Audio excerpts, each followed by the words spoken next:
Hey everybody, Brian Von Vier here, back at it again with another set of D&D stories. Today, we're going to be talking about something that you've done in a game you're 100% sure that the designers didn't intend.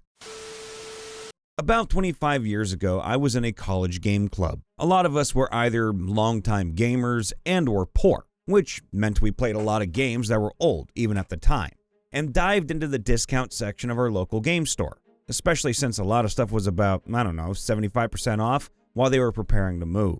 Anyway, I had a Men in Black by West End Games. Another friend of mine managed to get all but one source book for West End's Indiana Jones. Well, at least the books they advertised.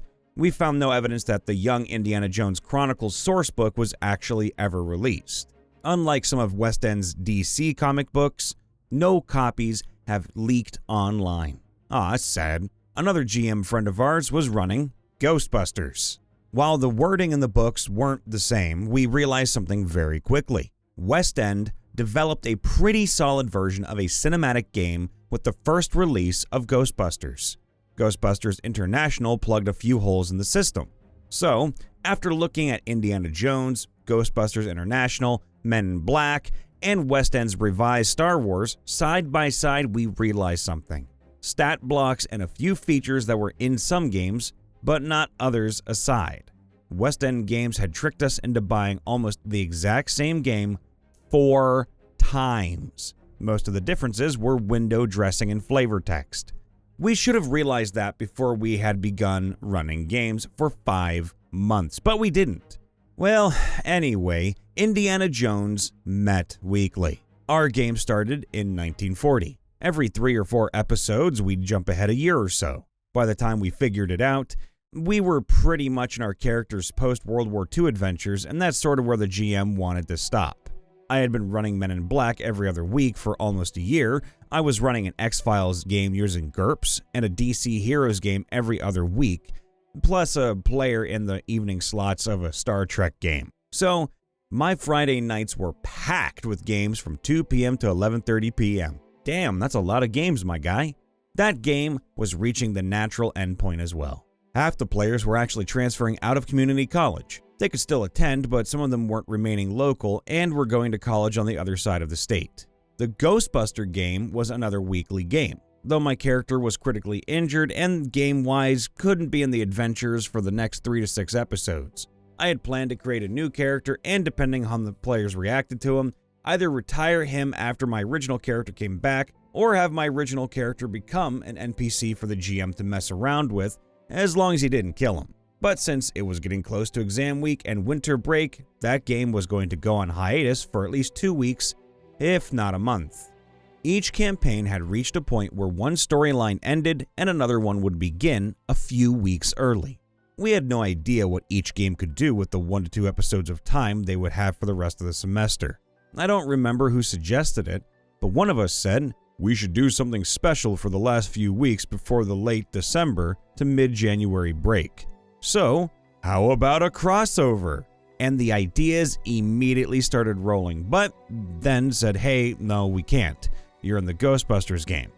I said, well, no problem. We'll put off introducing my temporary character until after the big event. I can play either one of the ghosts, or you can bring in one of the MIB NPCs early, or just surprise me. So it began.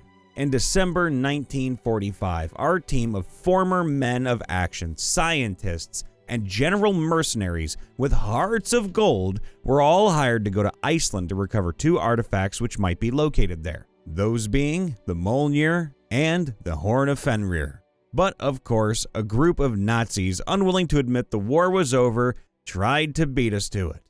Again, it's Indiana Jones, so the bad guys were smart enough to sneakily follow us there instead of doing the hard work themselves. Of course, the difference was, because this was after the war, most of the big gun scientists had long since fled to South America.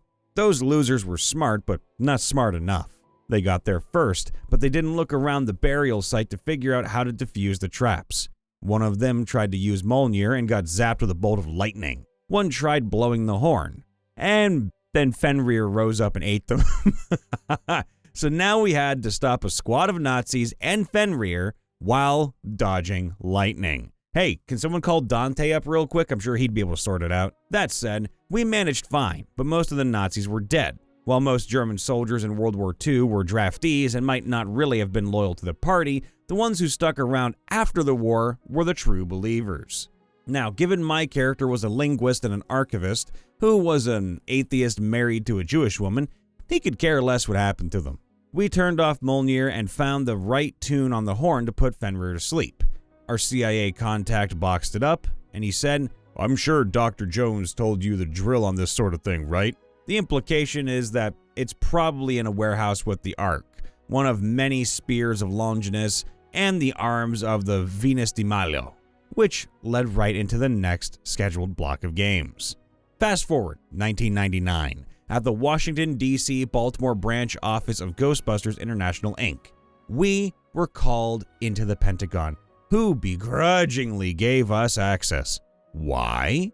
Get this. The artifact storage area was haunted by vicious ghost Nazis. Oh my god. Not only that, while the GM originally intended to give us 2 guys, since our Indiana Jones character's way of fixing things killed maybe 20 guys, we had to deal with the 2 Class 5 psychokinetic ectoplasmic entities and 18 Class 4 full roaming vapors, 4 of whom had electrokinetic abilities.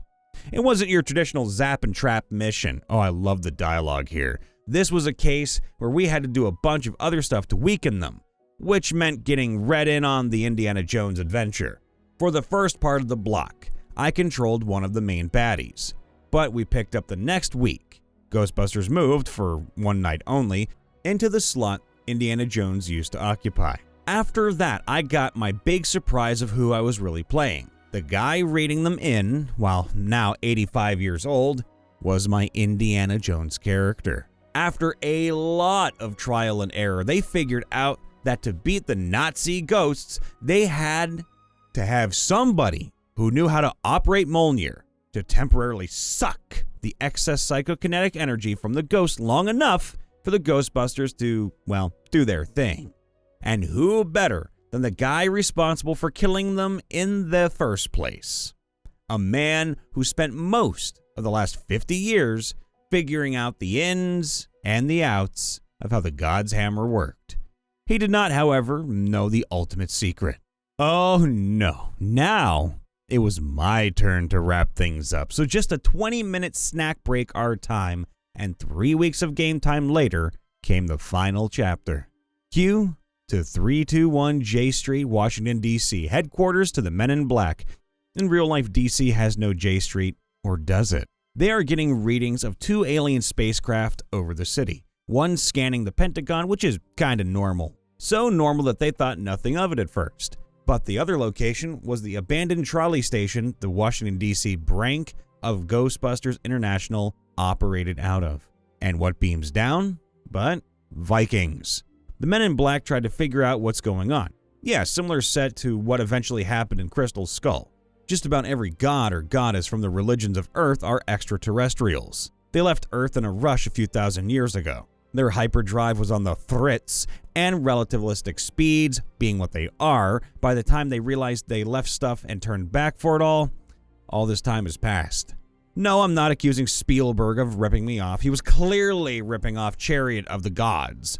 I was borrowing from the Star Trek The Original Series episode Who Mourns Adonis, which in turn borrowed heavily from Chariot of the Gods. Through researching tech and talking to the Vikings, they soon realized that, number 1, the hyperdrive needs more fuel. Number 2, the engine was powered by highly refined and processed psychokinetic energy.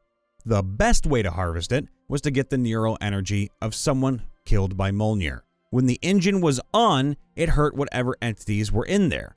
The trapped entities interpret it as an illusion of battle. When they stop, they experience pleasure.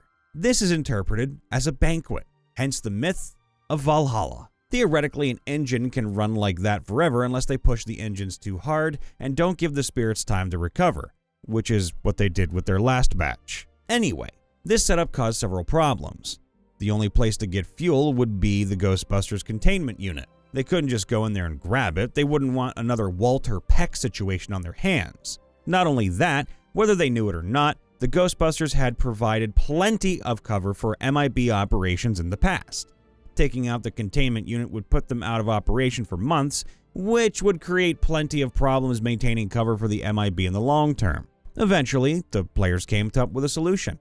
They would explain things to the Ghostbusters. Then they worked out a way to isolate and extract a ghost from containment, then build an interface for a ghost trap for the Norse god alien's ship, and then just neutralize the Ghostbusters.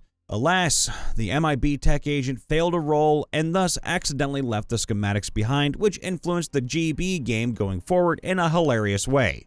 We had a work release for non-harmful undead, but that's a story for another time. Using catapult to throw arrows back in air. The text of the spell just says the object needs to be unattended, so I readied an action to cast catapult with the trigger being if an arrow is shot at me. Archer rolled to hit and would have, but with my reaction, I was able to use the arrow mid-flight to send it back since it was deemed to be unattended. Never tried using it like that in any other game, but it was fun for the one-shot.